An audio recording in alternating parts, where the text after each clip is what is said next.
Good afternoon, fellow gyro nuts. Firstly, I must apologise.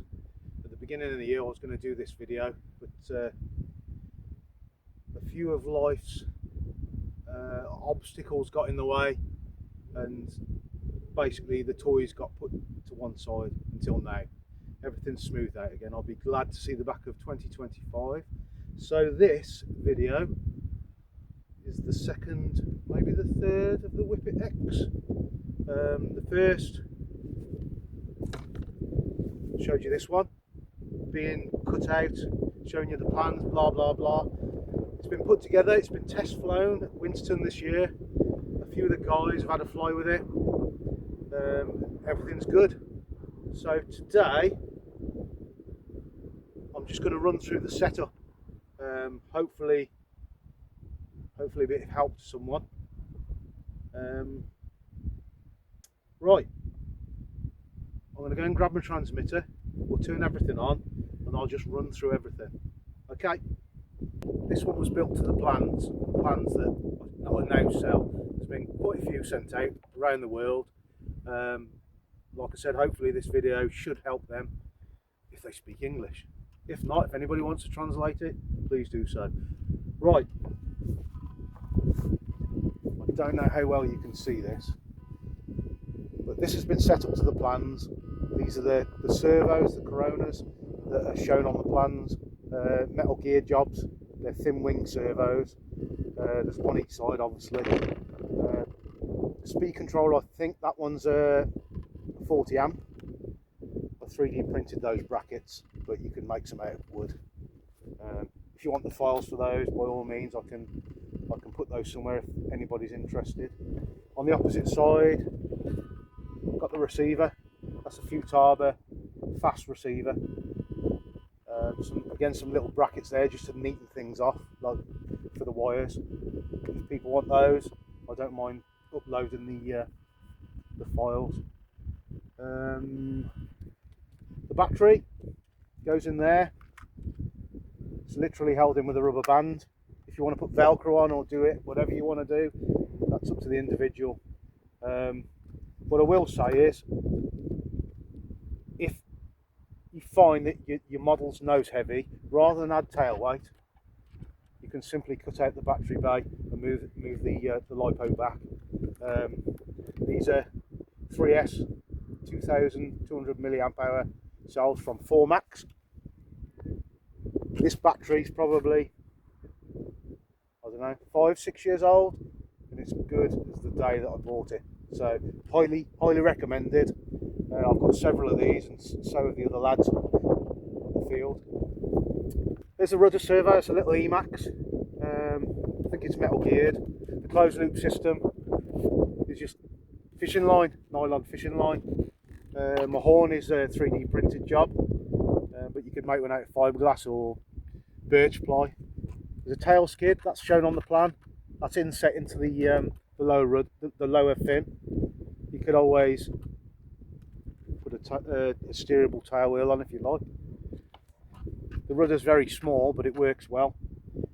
So we'll go on to the setup for the servos. Okay. Right, I don't know whether you can see this, but the hang angle is set to what I stated on the plans. This is exactly the same. The neutral pitch position is 90 degrees to the mast. If you start off with 90 degrees to the mast, you're going to be somewhere near. Roll trim is slightly trimmed to the left. Again, if you do the hops like I suggest, you can trim and trim and trim and trim until you get it right. The head obviously is a cool wind job. Absolutely recommended. There are some 3D printed files out there which I'm told are equally, probably not as strong, but just as good. The triangular plate, that's not the razor head, that part, that's the old C30, but the plate is 1mm thick fiberglass. and there's a anti-strike plate under there which stops the blades from coming down and striking the back of the fuselage. This one's actually 3D printed. Again, if anybody wants the files, just give me a shout. But that's it. There's no shims. If you stick to the aerofoil on the plans, you shouldn't need any shims. But if you have a problem with it ballooning up, and you've got that set pretty to 90 degrees, you might need to add a little bit of shim. I put the information on the plans. Just follow that. It's pretty straightforward to follow. Throws. Right, I'm gonna have to try and do this. I've got maximum throws, and I suggest you use maximum throws for the initial flights, and then just tame it down to suit your preference, really. So left and right. I'm on mode 1, so it's going to be a bit awkward to show you the pitch. So pitch, you see the blades. What you don't want is the blades touching the rear of the fuselage, the top of the fuselage by the fin. So I've got about 2 inches clearance there, and that's more than enough. So forward, you don't need any more than that. You won't use that in the air anyway. It's only for slowing the rotors down when you're on the ground. If it's windy, you just push it forwards, and it obviously takes them out of auto rotation. Rudder,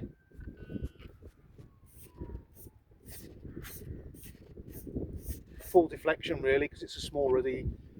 You're going to need it all. What else haven't I know? Oh, the motor. The motor, they don't do that one anymore. The motor, I haven't got my right glasses on, but this is a 4MAX PO 3535 1090 kV. The prop is an 11x55 APC. This provides more than enough power, and if you've built a gyro, that power setup should be okay for this model as well, because it's basically the same weight. It uses the same blades roughly, so that's that. Oh, if you've done your test flights and you've had to trim in right rudder, then you need to add some right thrust. Generally, right thrust is needed if you're using a bigger diameter prop, so I have not needed to do it on this model, so hopefully you should be okay. But if you do find that you've put trim in to the right, then just add a little bit of right thrust. Set your trim to neutral and see if it cures the urine. Wheels, they're just 60mm, I think, foam wheels, just light foam wheels, or whatever you've got. But that's basically it. That's the model. What I'll do now is just kind of run through my initial trimming sequence that I do. You don't have to do it like this, everybody does it differently. It's just the way that I do it, so that when I come to do my test tops, I'm pretty close. So I'm just going to have a drink and I'll be back. Right, back again. This is the way that I initially set up any of my auto drives. It's just my way of doing it before it even gets into the air, so that I've got a good idea or good indication that it's going to be pretty neutral free. Like I said, this one's already been trimmed out, so I'll kind of explain. I don't know if I'll get it on video, the sun's gone in now, but what I do, make sure the model's turned on, because the servos can get away from you. So the model's turned on. Basically what I do, I'm going to spin the rotors up, hold it there where it balances, go into wind, then I should be able to tell if it starts pulling over to the right, I'll trim it back to the left, vice versa for left. If it starts pulling back like that, then obviously I'll move the trim forwards. But if it's 90 degrees, then we need to add some shim. So this is basically what I do. Just hold it into when you want a nice stiff breeze. Just give the blades a quick flick up. Hold them back. You'll hear them start to whistle. So what I'm doing now, I'm just holding it, and I can feel, just by loosely holding it, that that's pretty neutral. Obviously the windier it is, the better. But you get the gist of it.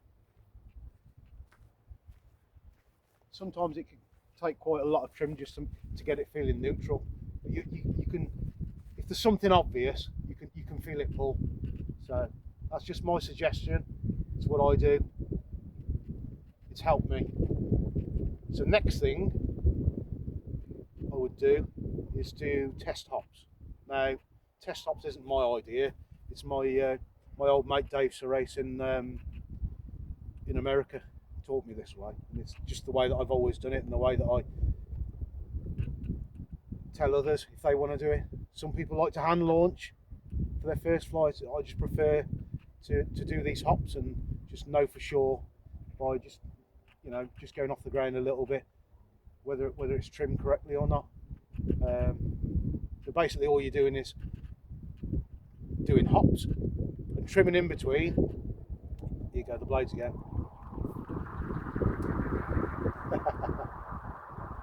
But I'm going to set the model up so that I can show you. It's easy for me to show you. Right, let's let the blades down.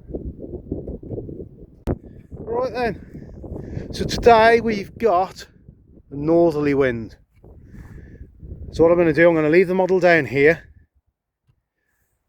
but I'm not going to stand behind it. The reason being, if I stand behind the model,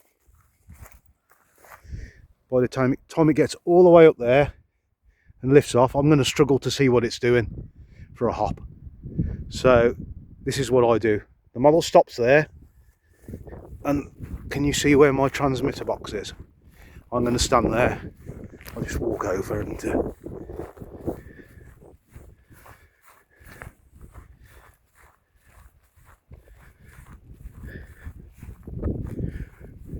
so I'm going to stand about here, so that when the model comes up, hopefully the hop should happen here roughly, and I can see exactly what's going on with the model when it's really close. Then I'll just drop it back down there. The grass is a bit long. Anybody who's from the UK will know that the summer's been really warm, and the last few weeks we've had nothing but rain, so it's shot up the grass.